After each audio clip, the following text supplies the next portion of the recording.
Hello everyone, in this video I'll be ranking the best mod categories in Baldur's Gate 3 on a tier list. So this is going to be breaking down the official categories that are in the in-game mod manager. So we got things like cheats, classes, customization, dice, races, etc. I'll be breaking down the best mods from each category and ranking them all on this tier list. So the first one we'll be starting off with is the cheats mods, which actually has some very useful ones. There's some that are just not correctly labeled as they have multiple labels on them, so I'll be disregarding things like Fear Taylor's Camp Clothing mod, which isn't really a cheat, it's more so an equipment and customization mod. But things like the adjustable party limit mod, I would say this is a cheat mod because being able to play through the game with 16 players makes the game a whole lot easier. This is actually one of my favorite mods. Also, there's ones like the polyamory fixes here that I know a lot of people really do enjoy. We also have things like weightless consumables that are just simple quality of life, but also kind of a cheat mod. And things, my favorite is being the Cheater's Ring spell scroll here, which adds a scroll that has a ton of different spells. So you can see from here, like some of them will allow you to unlock all waypoints in certain acts of the game. Some will allow you to Misty Step wherever or fly wherever, perfect invisibility, massive create waters, the knock spell, insta kill magic missile. There's also an update that added the ability to make your companions controlled by AI. It also has equipment boxes with all the items in the game, so you can start off the game almost like New Game Plus, taking your builds from your previous playthrough into your new playthrough. There's also experience potions. I would say this is the ultimate cheating mod, and it's just an incredible mod if you're on multiple playthroughs for just getting through the game. As for, I guess, cheats, it really is up to you. Some people don't like to play the game with cheats. Some people really enjoy playing the game with cheats, but as a whole, I think that the cheaters mods are pretty solid. I mean, it covers anything that may annoy you, and it's almost like quality of life in a sense. There is a quality of life category, which I'll get to, but the cheating ones, things like the debug book as well, allowing you to jump around to different parts of the game, as well as level up and actually give yourself any companions. So in my current playthrough that I'm doing on stream, on Saturdays and Sundays, I'm playing a Gale Origin, and I actually added Minthara to my party in Act 1, like you can see here in this image, which is really interesting. So I'd have to say that as a whole, cheat mods are pretty solid. I wouldn't put them up in the S tier, but I'm going to put it A tier just because of the awesome things you can do with it. You can make yourself instantly level 12, you can get any items, you can do pretty much anything you want with this, as there's so many wide variety of different mods here. Next, we got ourselves classes, which I personally think this is my favorite because there's just so many great classes in the mod manager. As a big fan of doing different builds, I've been testing them out every single day of the last year, believe it or not, and I'm not slowing down anytime soon with the number of class mods that we got. So I guess some of my personal favorites being like the Mindweaver. This one's made by ZX10RX, has 6 different subclasses here. I've done builds for all of these, with the Frostveil Sage being the newest one. The Cosmic Sorcerer, a very popular one. The Wildheart, I'm a big fan of this, almost like the Sylvan Sorcerer, or the, it's like a Sorcerer mixed with Druid if you played Pathfinder Wrath of the Righteous. My favorite, the Arcane Vanguard by Sathos, is an incredible mod with new subclasses in the works. You can check my Discord if you want to see an update on one of the newest subclasses that's getting added to the Arcane Vanguard. The link is in the description for that. But a huge fan of Sathos' work with the Arcane Vanguard. They've also done some subclass mods, which I'll be getting to.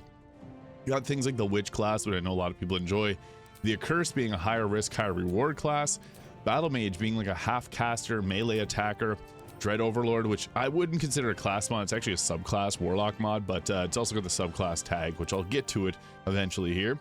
And we got things like the Artificer, which I know a lot of people really want it, because this is a class based on Dungeons and Dragons that just didn't make it into the game, with 4 subclasses: the Alchemist, Armor, Artillerist, and Battlesmith. The Elementalist class, I've just previously posted a build yesterday for this build, or for this mod. It's really well done, made by Dustin Evire here, with 3 different subclasses. You got the Elemental Gladiator, Synergist, and Weaver. So a martial class, half caster, and full caster. And I gotta tell you, there's a lot of customization and unique spells in this mod, so you gotta try this one out if you haven't tried it before. It's seriously so well done. But as you can see, there is a ton of really great class mods in the game. They even have some that are based on other games, like the Demon Hunter if you've played World of Warcraft. And the list just goes on and on. Another favorite of mine is the Dragon Tamer, which is pretty interesting. But of all the mods that we got in Baldur's Gate 3, I'd have to say that the class mods are some of my absolute favorites. So this one is easily an S tier. Class mods just add so much new stuff to the game, so I have to put it up in the S tier. Next, we got ourselves customization mods. Now, this actually has quite a few good mods to it. We got like Hair Unlocked, So you get any NPC hair. We got Faerun colors, which adds a bunch of different dyes, which look fantastic. And they work on a bunch of the new modded outfits, as well as base game outfits. All camp clothing and dyes from the start. This gives you the option to dress your characters up however you want them right from the start of the game. My favorite, Beer Tailor's Camp Clothing mod. As you can see, we got a lot of different outfits here. So with this mod, it adds 579 new outfits. Some of them you might have seen before on different videos. And yeah, you got Mizora's dress, Dryad outfit, some nice robes, the Night Singer outfit. Some of them are dyeable, there's a few that aren't, but this has got to be one of the best customization mods going. There's just so much to it. And we also got some nice hair mods. This is a newer one released December 16th by Tepcoon set of the hair collection, giving a bunch of new hairstyles, and I think these all look really good. So another solid customization mod with new ones coming every day. Kay's hair mod, another great one, which was at release. And also the Origin Mirror Unlock, allowing you to do this to Shadowheart and this to Gale. So it allows you to customize your companions. Couple little issues I just want to quickly address is if Shadowheart has blonde hair, you can't actually change her, and if Will has his horns, you can change him as well. And it only works on the Origin character, so it will not work on Minthara or Halsin. In addition, customization, this is more so like an equipment mod, but you got Dark Seth lightsabers. There's a bunch of hair mods. We even got wing mods that gives you the ability to make yourself look kind of like an Aasimar. I really like customization mods, and I feel like customization is kind of the bread and butter of Baldur's Gate 3. Because people play this game because they want to, you know, when it comes to Dungeons and Dragons, you're role playing, and being able to create a character that you want it to look like, or even make it look like yourself, is really great. You also got some cool adjustments to the companions, like this hair, the wizardly updo for Gale. So lots of cool customization, making this one that I would have to say is another A tier choice. I want to put that above Cheats. I feel like Cheats actually brings more to the game than customization. Because with the Cheater's Ring, you can add any equipment to the game. Customization, still very important though, so A tier. Next we got dice mods, which I know how some people feel about dice mods. There are some good ones, like I like the Underdark dice here. This one looks pretty nice. However, I typically just use the gold dice that I got for modern mode, and I know a lot of people also do that, so this one's probably like the weakest.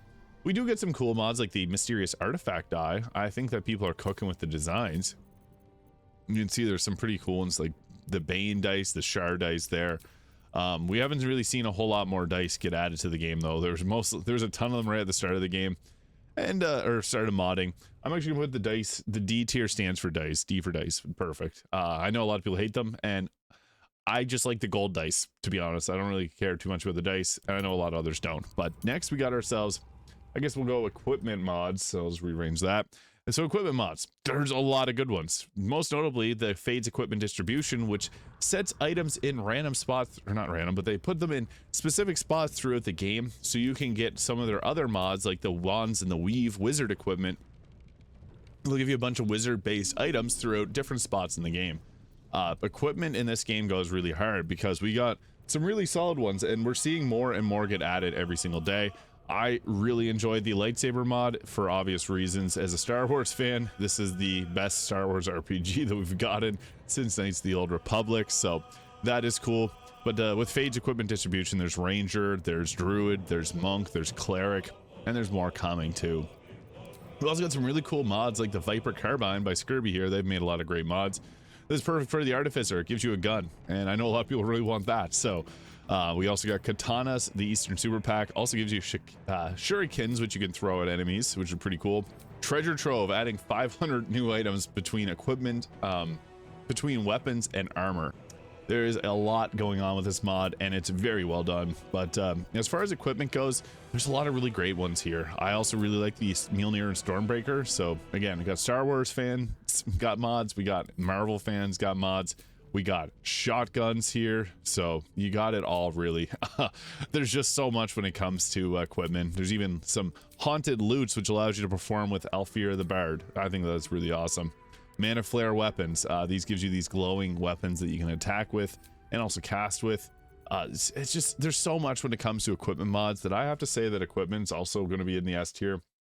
Some people might think customization is more important than the equipment, but the equipment has customization appearances, and it also provides a benefit in combat and can spice up your game. And with the amount of ones that we've gotten so far, like the ability to use Fade's equipment distribution and get new items in new spots breathes new life into Baldur's Gate 3. So that's a pretty big one for me.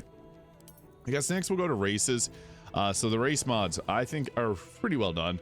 Some of these here, just like the faces, aren't really I would consider part of the race mods, but we got things like the D&D expanded, which adds a variety of different races. So you got like the angels, the sirens here, and Cambions, a variety of those.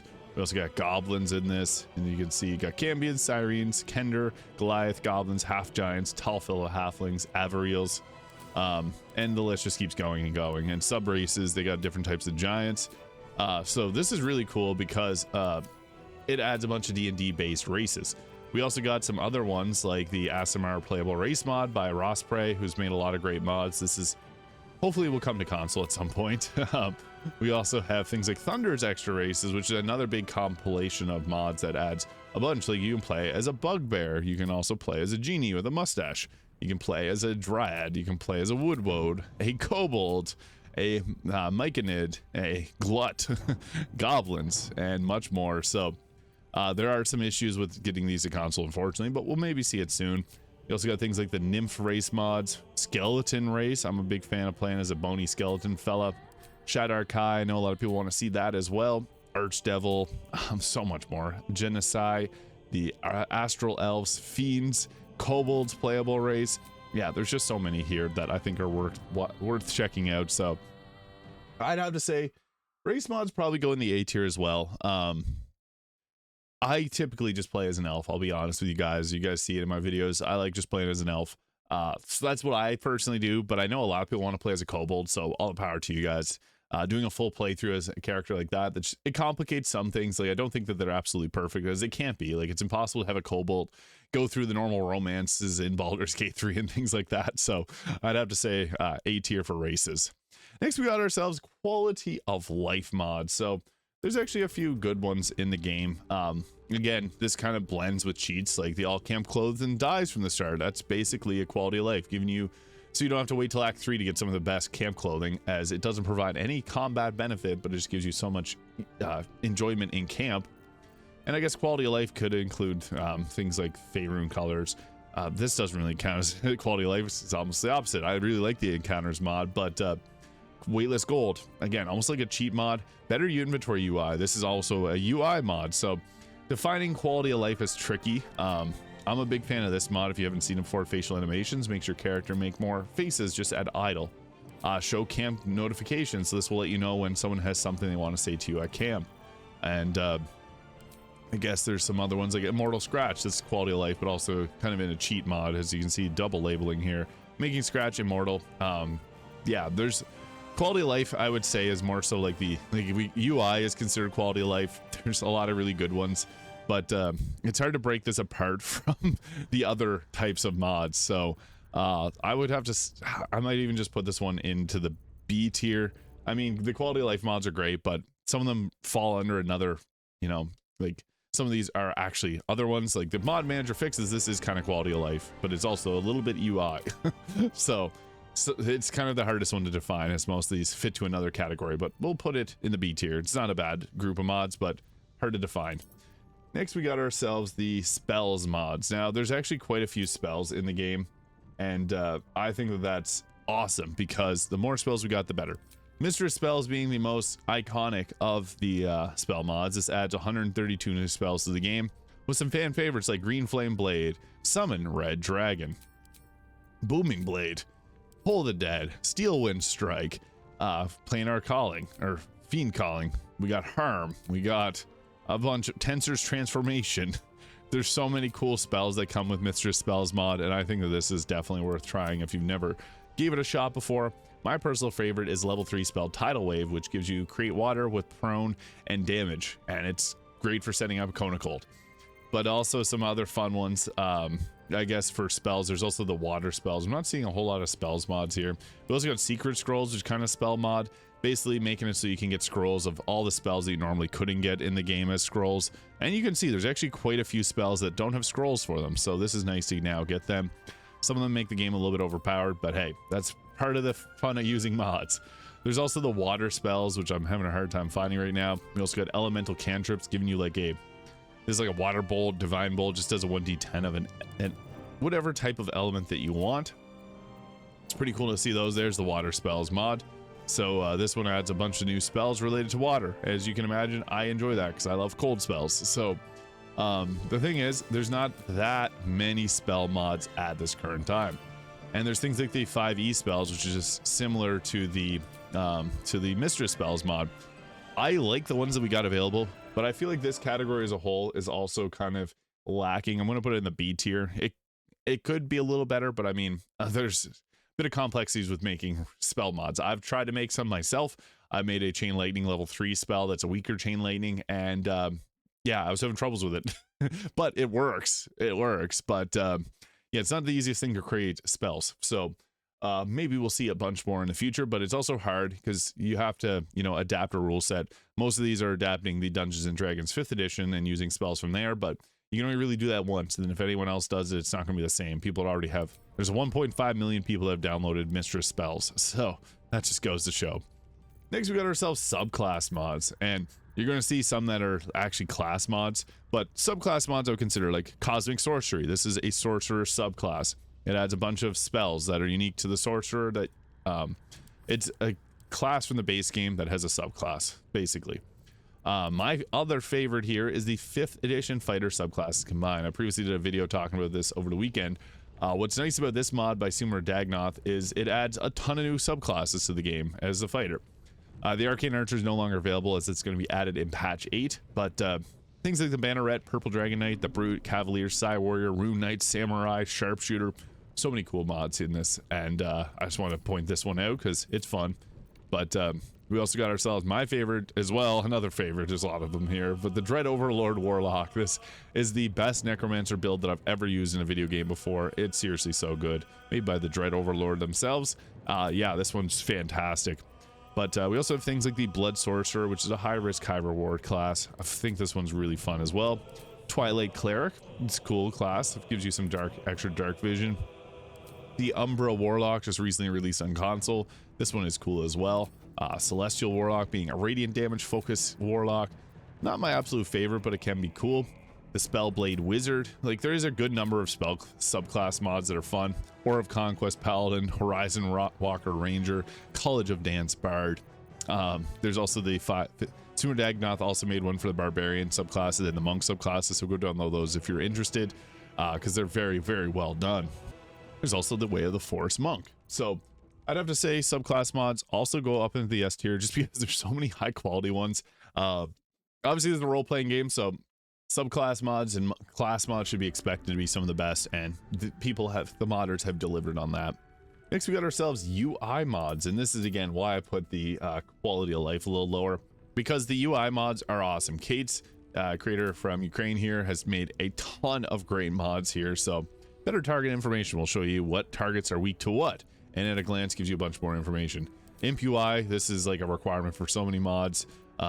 This was a mod that was added back to Nexus a while back, but of the UI mods, they add so much to the game that I can't go without some of these now. Like, as you can see, most of these are green because the Kate's mods are very well done.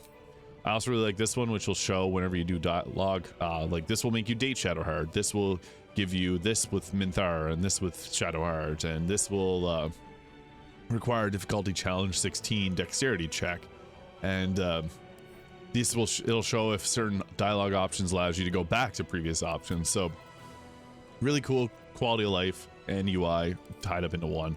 I think the UI mods as a whole are very well done, so I'm gonna put the UI mods up into the A tier because they're just great. Next, we got ourselves, we'll go with language mods. Now this one's a little bit tough for me because I speak English only, and just English, kind of poor English too. But yeah, you can see here it's great to have translations for mods, so I might just leave this one to the end. I don't really think I can rank that because I don't really experience it personally myself, but I know for some people it'd actually be huge because being able to get certain spells, like in Chinese, like Mistress spells, I can imagine that would be extremely fun just to be able to experience that mod. So probably S tier, honestly, for those that use it. But we'll go for the 4 fun mods just to show off. Now, things like extra encounters, this is customization quality of life for fun. I would say this one is awesome. So this adds a bunch of different mini bosses and fights to the game, and different encounters, like you can fight a skeletal dragon there, you can fight aberrations in the Underdark, you can fight these forged fires in when you're going to the Grim Forge. So many cool, unique fights that you may not have ever thought about even encountering in the game are added to this game. So this just makes subsequent playthroughs that much more enjoyable. I really enjoy this mod and I highly recommend it, as well as the other mods by Rela Mod that just add more stuff, like more encounters. We also have things like Wither's Big Naturals, which just made its way to console. Yeah. Immortal Scratch for fun. Everyone speaks with animals, even though you can get so many potions of speak with animals. There's a bunch of different ones. You can change Wither's name to Bone Daddy.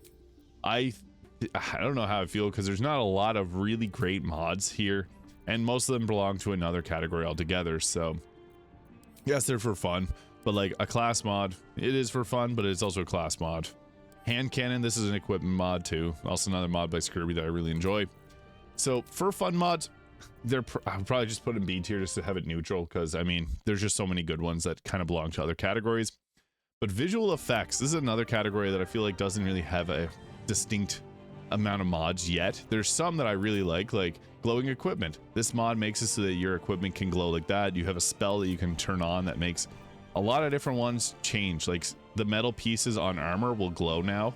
So yeah, it just looks so flashy and makes some outfits look really, really nice. Like you can see there, the Adamantine Forge outfits looking shiny as ever. That one's a great one. Visible auras for paladins. This is visual effects, but useful because you can see 3 meters away from your character, so that you can see how far away your aura goes. Brush your teeth, makes your teeth whiter in game, which I think that's fair. Visual effects, yeah. But a lot of these other ones aren't really visual effects, but so far the ones that we do have are pretty solid. So I'd have to say visual effects, we'll put them in the B tier. Just hopefully we'll see more in these mods. The top 3, classes, subclasses, and equipment, there's just so many great mods for these, and I expected class mods to be some of my favorites, but also just for the mod creators to really cook with those designs. So class mods, seriously, just so good. We also got the subclass mods, which are also quite good too. Not as many subclasses as there are classes, but that's understandable because people are making their own unique classes that come with subclasses, whereas the subclasses have to kind of pertain to the base game, like the fighter, the rogue, etc. Equipment mods, we've seen so many great equipment mods with many more to come. These 3 just have the most mods going for each of them. Cheats mods also really good. I'm a little hesitant to put in the S tier, but we do have great ones like the Cheater's Ring, which I think can fill the roles of many mods from other games. Races, customization, UI also great. As for the spells, quality of life for fun and visual effects, we just don't have that many here, and quality of life is just it's a group of mods that we have in other categories as well. Languages I probably put up also up in the S tier. For those that use it, it probably makes the game a whole lot better, but I have no experience with that. But Dice mod, I think we can all agree, D. So there it is, tier list of the best categories of mods and just a little breakdown of them. If you enjoyed this video, hit the subscribe button below. Thank you so much for watching, and I'll see you all in the next video.